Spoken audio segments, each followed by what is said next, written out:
Olá, alunos! Estamos de volta com nossa aula aí sobre o Microsoft Windows 10 e vamos que vamos continuar com as ferramentas dessa outra ferramenta magnífica que o usuário tanto usa, que é o explorador de arquivos, o antigo aí o Windows Explorer. Então, na tela, olha lá o que a gente vai pedir, são as bibliotecas que nós vamos estudar agora. Muito cuidado com essas bibliotecas porque elas são constantemente cobradas em provas, tá? As bibliotecas você acha logo aqui à esquerda do explorador de arquivos. Caso não apareçam, você pode ir lá no exibir e pedir para acioná-las, porque às vezes o seu explorador de arquivos pode ser que esteja ocultando-as, tá? Mas estão aqui, ó, à esquerda, e nós temos aí, ó, um total de 6 bibliotecas, documentos, imagens da câmera, músicas, imagens salvas e vídeos. Aí você pergunta para mim, professor, mas essas bibliotecas equivalem àquelas pastas, documentos, imagens? Não, cuidado.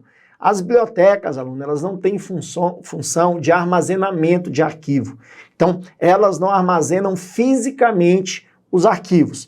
Elas apenas são indexadoras, elas fazem indexação desses arquivos. Então, por exemplo, se eu tenho pastas espalhadas aí por todo o meu computador, tá? E essas pastas estão armazenando, por exemplo, figuras, então eu consigo, na hora que eu entrar na biblioteca imagens, enxergar essas figuras. Por quê? Porque indexou em cima dos metadados, em cima das extensões. Então a biblioteca ela tem aí a função de pegar os arquivos de acordo com o tipo de arquivo e exibir tudo em um único lugar, ou seja, tudo em uma biblioteca, que seja de imagens, que seja de documentos, que seja de músicas e etc, tá? Então, muito cuidado com esse conceito na prova. Ela não tem essa capacidade de armazenamento. Ela apenas aí vai indexar os arquivos de acordo com os seus metadados, de acordo com a sua extensão. Perfeito? Então, voltando aí na tela, são essas 6. Aí você pergunta para mim, professor, eu posso criar novas bibliotecas? Pode, você pode criar, sim, fazer uma personalização, criar uma biblioteca que não esteja aí, que te agrade, com outro nome. Você pode também excluir essas bibliotecas que já estão aí também padrão, tá? Mas eles costumam cobrar o nome delas. Então, documentos, imagens da câmera, música, imagens salvas e vídeos. E lembrando, não tem poder de armazenamento físico do arquivo. Não confunda com aquelas pastas que tem lá no acesso rápido. Nós temos lá também imagens, download, que aquelas pastas, sim, são realmente pastas do sistema. Perfeitinho? Então, em cima disso, ó, já temos aí uma questão, que é a questão de número 20. Olha lá, no Windows é possível organizar os arquivos em pastas e subpastas, perfeito? Perfeito. Ou ainda em bibliotecas, olha aí, ó. Caso se opte por organizar os arquivos em bibliotecas, os arquivos serão, ó, movidos fisicamente de onde eles estavam, armazenados para as bibliotecas, a fim de melhorar a performance de consulta. Então, eu acabei de lhe dar a resposta. O que nós vimos? Os arquivos não são movidos fisicamente de onde eles estavam, eles continuam nas pastas. A biblioteca apenas vai indexar, vai mostrar esses arquivos independente de onde eles estejam, ok? Então, questãozinha errada. Independente, obviamente, de acordo com o tipo de arquivo, tá, aluno? Imagem, música, por aí vai, de acordo com os metadados, de acordo com a sua extensão. Belezinha? Tem mais uma? Temos. Questão 21 aí da nossa aula. Olha lá. Sobre conceitos de organização e de gerenciamento de informações, arquivos, pastas e programas, são nomes de bibliotecas, ó, padrão, ou seja, vem do sistema operacional Windows 10. E aí, vamos lá. Letra A, vídeos e backup, músicas e e-mails, documentos, imagens, nuvem e OneDrive, câmera e Google. Bem, o mais fácil aqui é Google, né? Porque o Google não faz parte da Microsoft, jamais iria vir uma biblioteca com esse nome. Vamos eliminar aqui, ó, acho que backup também dá para eliminar, não dá? Na letra A. O que mais que a gente pode eliminar aí? Nuvem. O OneDrive, que o OneDrive não é uma biblioteca, o OneDrive é um sistema de armazenamento em nuvem da Microsoft que concorre lá, por exemplo, com o Google Drive. Então, músicas, e-mails, documentos, imagens, e aí? Qual que ficou? Então, nós podemos eliminar, ó, voltando aqui para você ver, nós temos documentos, temos imagens da câmera, temos músicas, imagens salvas e temos vídeos. Então, nós não teremos o que aqui? E-mails. Então, sobra quem? Letra C é a resposta que nós estamos procurando aí dessa prova. Perfeito? Como cai bibliotecas aí nas provas de concurso na parte de informática? Então, vamos seguir. Próximo tema, vamos falar sobre as permissões de arquivos, que nós também acessamos aí pelo explorador de arquivos. Muito simples, bastando clicar com o botão direito do mouse no arquivo que você queira. Nós já vimos isso na aula, que vai surgir um menu, chamado menu de quê, aluno? Menu de opções. Dentro desse menu de opções, você vai até as propriedades do arquivo. Selecionou as propriedades do arquivo, tá aí. Você abre lá as propriedades e dentro das propriedades temos uma guia chamada segurança. Aí você pergunta, professor, mas calma aí, você está passando aí o carro na frente dos bois. O que são essas permissões? Bem, muito simples, aluno. Permissões de arquivo nada mais é do que eu definir aquilo que os usuários do computador podem ou não podem fazer com relação a um arquivo. Que tipo de permissão que você pode fazer num arquivo? Então, eu vou lá e configuro essas permissões através desse caminho que eu te pedi. Eu estou trabalhando, por que eu estou trabalhando nesse momento? Porque já está no explorador de arquivos e é uma maneira muito fácil de você acessar, né, através do explorador clicando com o botão direito. Então, coloca lá para você ver as permissões. Olha lá. Aqui eu tenho, ó, onde eu escolho o usuário. Então, por exemplo, eu escolho aqui o usuário Fabrício Melo e eu peço para editar as permissões. Quais são as permissões possíveis? Eu posso dar um controle total para o usuário, eu posso dar um controle para modificar, ler, executar, só ler, só gravar, que seria fazer alterações e gravar com o mesmo nome, e permissões especiais, que eu poderia clicar aqui em avançadas e poder ir definir outras permissões aí mais características mais avançadas. Mas o importante é você entender essa logística aí. Se você quiser treinar no seu computador, é interessante.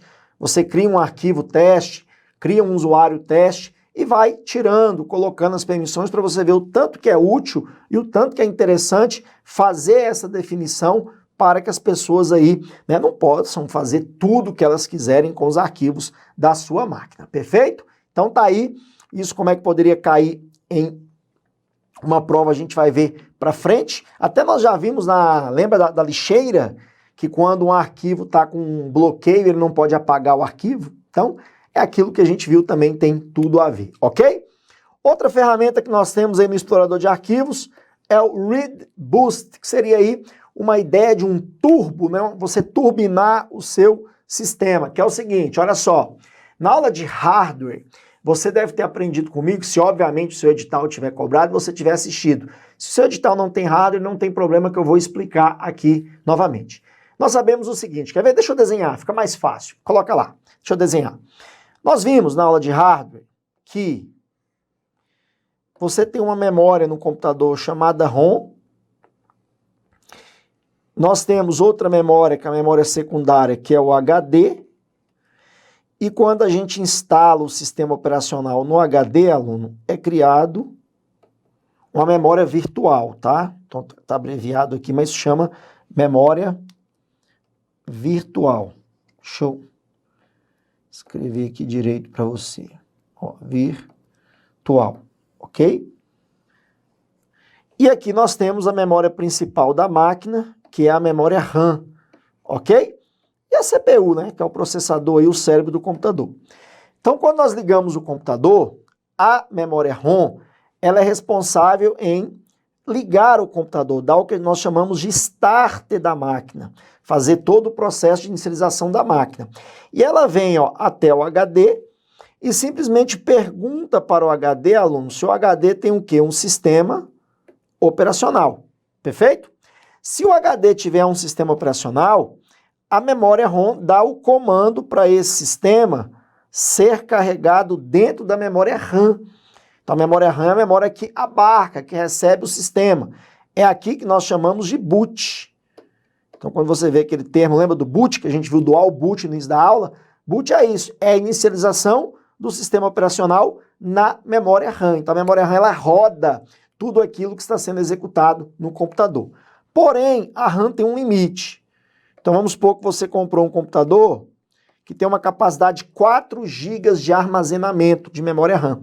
Então você está limitado à execução de 4 GB de programas. Só que nós, usuários, não temos muito limite, né? Nós gostamos de quê? De ficar executando várias e várias coisas sem ter espaço na memória. Então a tendência do computador seria travar, perfeito? Só que para não travar, o que acontece? O sistema, ele passa a jogar os programas que estão em excesso na memória virtual. Então a gente aprende que a memória virtual é uma espécie de memória reserva da RAM. Não cabe na RAM, manda para a virtual.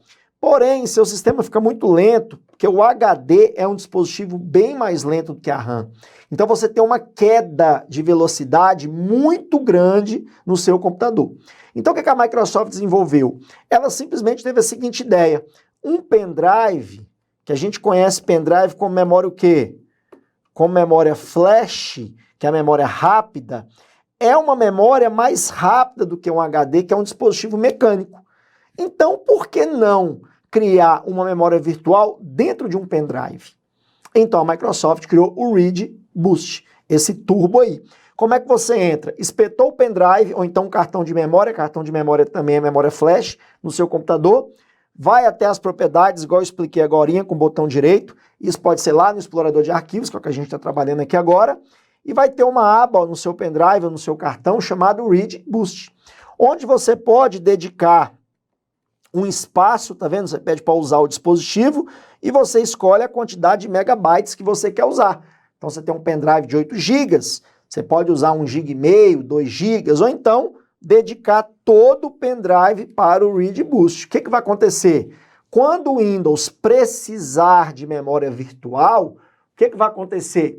Ele não vai, usar o HD como memória virtual, ele vai usar o seu pendrive, ele vai usar a sua memória flash. Você tem um ganho aí por volta de 10 a 20% de velocidade se você estiver usando a virtual. Então toma cuidado, que eles gostam de falar que essa ferramenta ela serve para acelerar o sistema. Tá, acelerar comparando o uso da memória virtual, tá? Não é comparando o uso normal. Então muito cuidado com a interpretação, para você não interpretar errado. Falar, pô, professor, mas ele acelera o sistema, sendo que a memória virtual é mais lento? Comparando com a virtual, sim, por ser uma memória flash, tá? O outro cuidado, não é todo pendrive que tem essa tecnologia. Às vezes você vai testar na sua casa e não vai achar essa aba Read Boost, é porque o seu pendrive não tem essa tecnologia. Geralmente, quando nós compramos um pendrive, na caixinha dele vem escrito compatível com o Read Boost. Perfeitinho? Então manda lá, vamos ver o que a gente tem sobre essa ferramenta de prova lá, questão número 22. A forma de se acelerar, tá vendo que ele usa o termo, ó? Acelerar um computador com Windows 10, utilizando aí, ó, um flash USB ou um cartão de memória flash. Tá vendo? Ó, como cache de memória de disco rígido, ou seja, como uma virtual aí. É denominado, tá vendo? Molezinha, é um booster? Não. É um Read Boost? Sim. Seria um Windows PowerShell? Não, a gente ainda... Nós vimos aí o PowerShell, que é aquele prompt azul de programação que tem no Windows para administradores de sistema. Aqui tem o PowerShell, que é a mesma coisa, só que botou Microsoft, e não é Read Cache, seria Read Boost. Perfeito? Então, aprendeu mais uma ferramenta aí do Windows que cai em concurso, e vamos para a próxima. Vamos falar agora do BitLocker. Só traduzir, fechar bits, trancar os bits. Então vem aqui. Na minha aula de segurança você aprende sobre o ransomware. Já viu o ransomware? Que é aquele programa que criptografa os dados do disco, tornando os dados inacessíveis e pedindo uma senha, né? Aí ele cobra um resgate para te dar essa senha. O BitLocker seria um ransomware do bem? Quase mais ou menos é para fazer uma ligação aí. Que o BitLocker é uma ferramenta do Windows, aluno, que você consegue aí criptografar o seu disco, tá? Gerando uma senha de acesso, e toda vez que você precisar acessar os dados do disco, ele vai te pedir essa senha, tá? Se você não tiver essa senha, você não consegue acessar os dados. Então é uma ferramenta de segurança muito útil para ser usada em HDs externos, até para ser usado em pendrive, que a gente tem lá também o BitLocker to Go, que é o para dispositivo móvel, ou então para criptografar seu próprio HD interno, principalmente quando for um notebook. Caso você tenha seu computador furtado, você tenha seu disco rígido aí furtado, quem furtou, quando for acessar, vai precisar de quem? Da senha. Não tem senha, balbal, não tem acesso aos seus dados. Então você vai ter aí o seguinte, poxa, furtaram o meu HD externo, meu notebook, porém, meus dados a pessoa não vai ter acesso, perfeito? Como é que a gente acessa o BitLocker? Não estamos no explorador de arquivos? Então joga lá. Você vai no explorador de arquivos, clicar com o botão direito do mouse no disco, do jeitinho que nós já estamos aprendendo. Tá vendo que o botão direito dá acesso a praticamente quase todas as ferramentas que você precisa? Olha lá, ligar BitLocker, tá vendo? Aí vai aparecer aqui o assistente, tá vendo lá? Que é que você vai configurar aí essa criptografia do disco, tá? Lembrando, se você está usando aí o Windows Home, que é aquela versão mais simples do Windows 10, você não tem esse recurso. Geralmente esse recurso aí é um recurso utilizado para as versões mais topo de linha do Windows, no caso, eu tô trabalhando aqui com o Windows Pro. Perfeito? Conheceu a ferramenta BitLocker? Então vamos para a questão de número 23 aí. Olha lá. Foi solicitado a Paulo criptografar um pendrive que contém arquivos sensíveis no sistema operacional Windows 10, de modo a proteger os dados desse dispositivo contra ameaças de roubo. Nessa situação, uma das formas de atender a essa solicitação é, por exemplo, utilizar a criptografia de unidade disco BitLocker, que é um recurso de proteção de dados nesse sistema operacional. Tá aí um exemplo de uma questão que caiu, nós devemos concordar com a banca, porque realmente está certo, eu concordo. Agora, alguns alunos perguntaram, professor, mas o do pendrive não seria aí o BitLocker to go, quando é para dispositivo móvel? Sim, mas você concorda que o nome BitLocker pode ser um nome genérico? E o BitLocker to go seria aí, né, apenas uma espécie do gênero, que é quando é usado para dispositivo móvel? Então não tem problema ele colocar só o BitLocker ou BitLocker to go. Não tem problema, a questão ainda continua certa colocando o nome da ferramenta genérica. Perfeito? Então volta lá, tá aí um grande exemplo de questão e vamos para o próximo tema do explorador de arquivos, onde falaremos um pouquinho sobre a manipulação de arquivos. Você não tem no seu edital, às vezes, de maneira explícita, ele cobrando a edição e a manipulação de arquivos, pastas e programas no explorador de arquivos, no Windows Explorer, você não tem esse termo, às vezes, no seu edital? É o que a gente vai tratar aqui e, obviamente, é um dos assuntos até mais aí importantes do Windows para o usuário. Manipular arquivo, eu vou resumir para você aqui, que é recortar, copiar e colar. E criar, por exemplo, um atalho. Isso é manipular arquivos.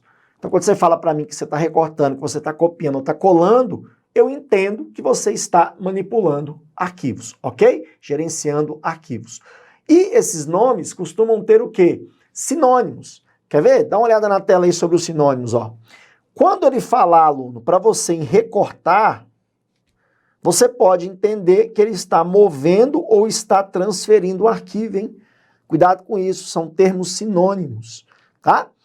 Quando ele fala em colar, ele pode usar o termo destino como sinônimo. Falar, por exemplo, que ele vai mover um arquivo para o seu local de destino. Então quer dizer que ele está recortando e colando o arquivo. E quando ele falar em copiar, aí não tem muita coisa para falar, é a cópia. Está gerando aí um clone do seu arquivo, uma cópia, ok? Quais são as maneiras mais fáceis de você recortar, copiar e colar? Temos as teclas de atalho, né? Ctrl X, Ctrl C e Ctrl V. Você já está bem manjado, não pode errar isso. Perfeito? Temos também o uso do botão direito do mouse, como nós já batemos muito aqui na tecla. Botão direito, você tem um menu onde você tem recortar, copiar e colar. E temos aqueles botões lá do explorador de arquivos, na parte superior, que também pode recortar, copiar e colar. Mas a maneira mais complicadinha, mais chata de cobrar, é a do arraste. Já ouviu falar nisso? Você pegar um arquivo com o mouse, usando o botão esquerdo do mouse, tá? E arrastando para outro lugar. Apesar que você também pode arrastar com o botão direito, só que aí é fácil que quando arrasta com o botão direito e solta, ele vai te dar as opções. Se você quer recortar, copiar, etc. Agora, com o botão esquerdo, você vai ter que saber regras. Quais são as regras que você vai precisar saber para a hora da sua prova? Joga, por favor. Olha lá. O que você vai ter que entender, aluno, é o seguinte, ó. Sempre entenda, tá? Sempre entenda a unidade onde está o arquivo. O que eu quero dizer unidade? Ó? A letrinha onde está o arquivo. É a letra, que seria a unidade. Esquece a pasta.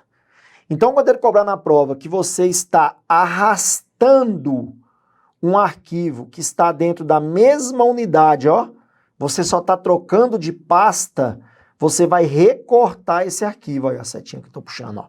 É feito um recorte. Lembre-se disso, tá? Então, se a unidade é a mesma, eu estarei movendo um arquivo. Perfeito? Agora, se eu peguei esse arquivo, tá? E arrastar para a mesma unidade, ó, pode ver aqui embaixo, no último aqui, ó, C pasta 1 para C pasta 2, porém pressionando a tecla Ctrl. Aí, aluno, eu vou inverter o conceito, eu vou copiar o arquivo. O arquivo é copiado. É exatamente isso. Quando você usa uma tecla auxiliar, você está invertendo o procedimento. Então lembra, mesma unidade, só arrastei, ele recorta. Agora, se eu arrastar com o uso da tecla Ctrl, ele já me faz uma cópia. Perfeito? Mesma unidade. Agora, e unidades diferentes? Olha a terceira opção aqui, ó. Eu tenho um arquivo em C, pasta 1 para D, pasta 2. Tá vendo? Olha lá, unidades distintas, diferentes. Quando eu arrastar, aí o arquivo é copiado. Aí ele já muda o processo. Mas aí você pergunta, professor, por que tanta burocracia? Aluno simples. Tenta entender, é questão de segurança. Já pensou, eu coloco um pendrive no meu computador, o seu pendrive, por exemplo, pego emprestado, e sem querer eu esbarro e arrasto um arquivo para o pendrive? Já pensou se ele fosse recortado, eu perderia o arquivo? Concorda comigo? Então o Windows, por questão de segurança, quando ele percebe que está mudando de letra, ele executa uma cópia, não recorta mais. Agora, tem como eu recortar para uma outra unidade? Tem, arrastando. Vem comigo. Olha aí, a segunda opção aqui, ó. Se eu tiver em C pasta 1 e mandar para D pasta 2, basta eu arrastar pressionando a tecla Shift. Ó, tá vendo? Eu usei uma tecla auxiliar. Você pode ver, quando eu uso uma tecla auxiliar, eu estou invertendo a ferramenta. Então, grave essas 4 opções aí, tá? Mesma unidade, só arrastou, recorta. Unidade diferente, só arrastou, copia. Porém, mesma unidade com Ctrl, copia. E unidades diferentes com Shift aí, recorta. Perfeito? Sobre a manipulação de arquivos. E atalhos, você sabe o que é atalhos?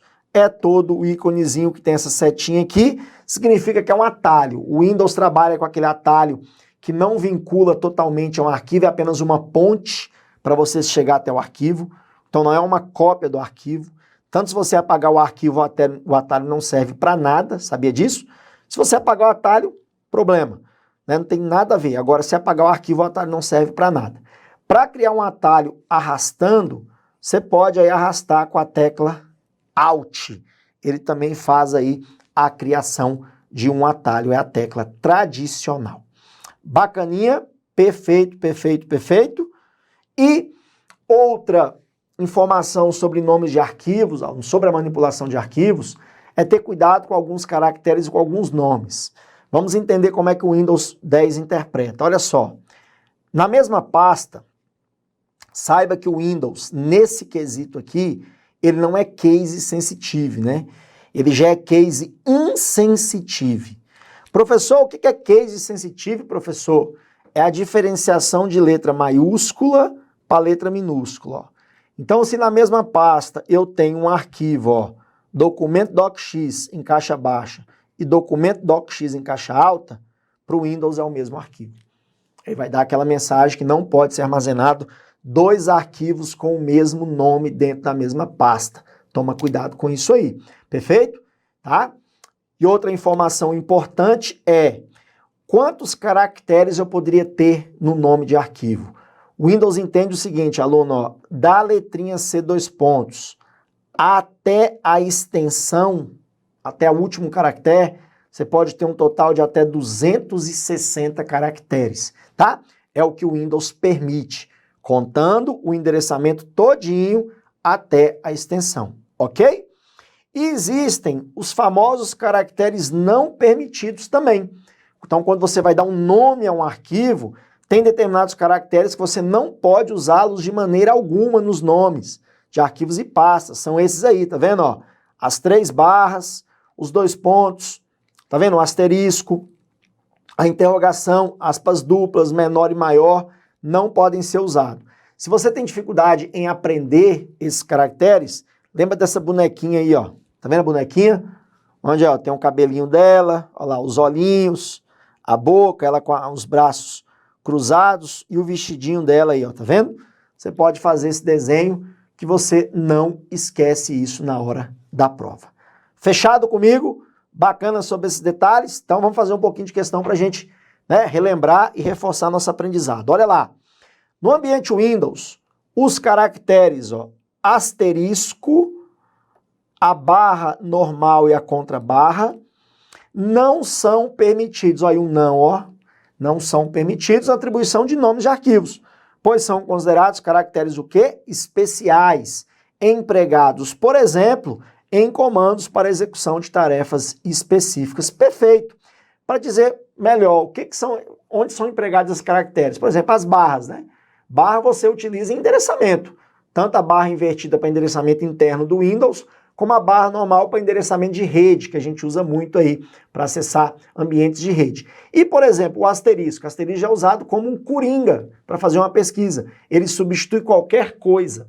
Já a interrogação também é um coringa, só que ela substitui só o caractere onde você coloca ela. Então, esses caracteres para o sistema são caracteres proibidos em nomes de arquivos por serem caracteres especiais. Perfeito? Então, volta lá. Tem mais questão sobre isso? Tem, questão 25, olha aí. O Windows Explorer, literalmente, né?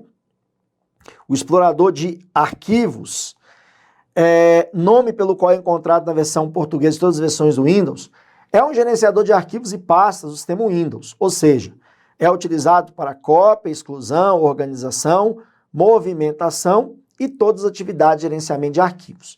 Acerca do explorador de arquivos, é correto afirmar. Questão interessante, olha lá, ó. Não é possível utilizar aplicativos para compartilhar arquivos e fotos diretamente do explorador de arquivos. Então quer dizer que eu não posso utilizar aplicativos para compartilhar arquivos? Será que o explorador não teria essa opção, aluno?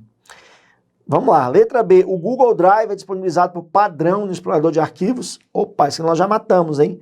Não é Google Drive. Lembra? Nós já vimos que isso aqui é o OneDrive. Ok?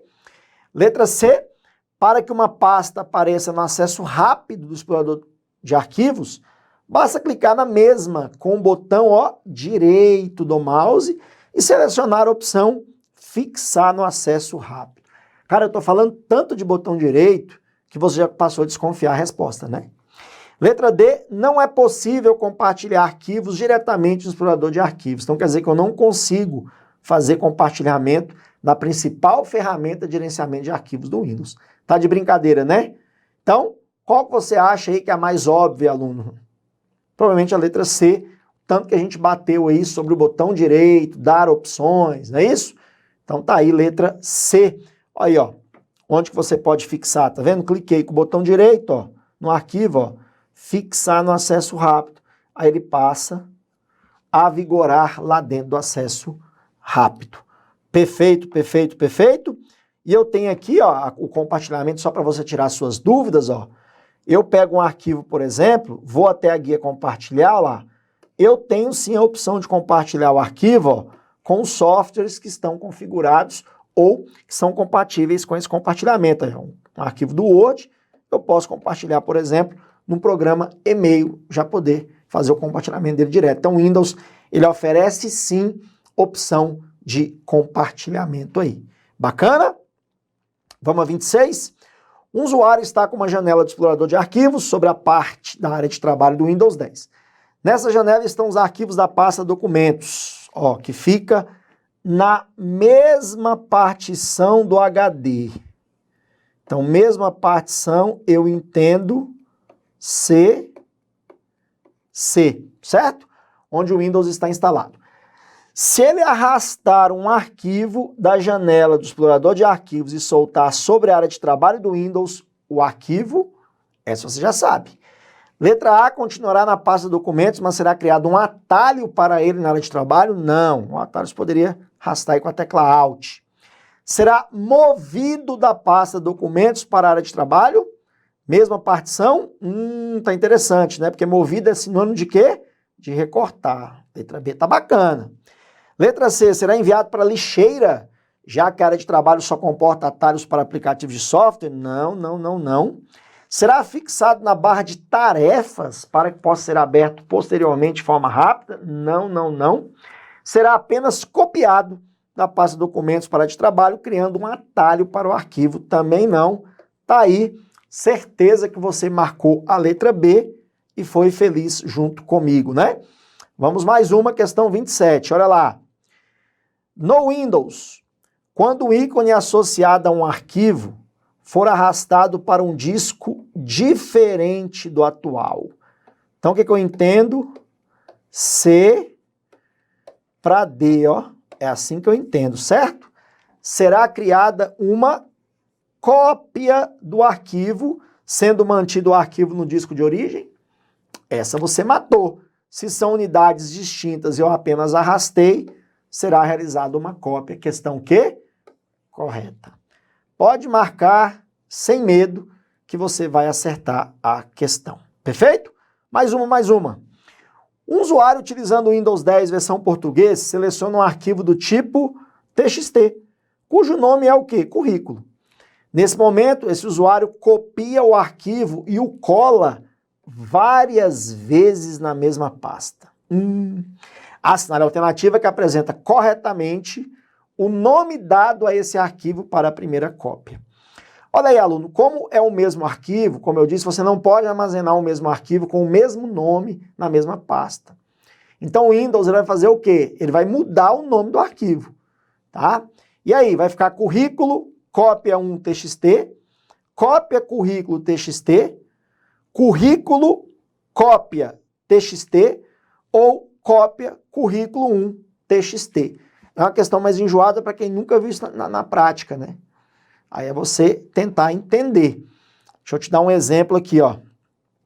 Olha aqui, ó. Eu tinha um doc teste aqui embaixo, tá enxergando?